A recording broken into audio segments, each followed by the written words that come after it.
Yeah, and with the next generation coming through, there's a huge kind of conception that they're snowflakes, that, you know, they're struggling with mental health where this generation wasn't. You know, what's your kind of take on that? So I think the traditional culture of the stiff upper lip of Brits is there, and I think it's softened over time with awareness raising.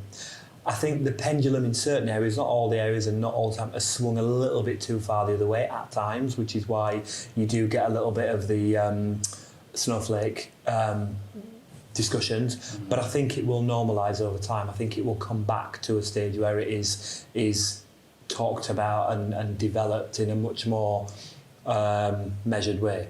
I think while I was talking to you, one of the things that really came to my mind was there's a book that I read years ago, and it's by Susan Jeffers. It's called Feel the Fear and Do It Anyway. Great book, yeah. It is a brilliant book, and one thing that I remember reading it, and I was actually sat in the bath, right? This is how it stuck in my head. I was sat in the bath reading it, and one of the sentences talked about you being raised by your parents to be careful.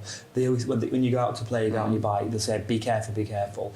They don't say, take an informed risk, you know, kind of push yourself a little bit. And actually, I think there's a little bit of, you know, needing to push yourself and challenge yourself and feel a little bit anxious and a little bit challenged and a little bit stretched to develop as a fuller person. That would be my personal view. So I think we shouldn't, you know, we shouldn't take away from the fact that people feel anxious and depressed and the like, but neither should we wrap them up in cotton wool so that it becomes that they've not developed a coping mechanism or a strategy for managing things.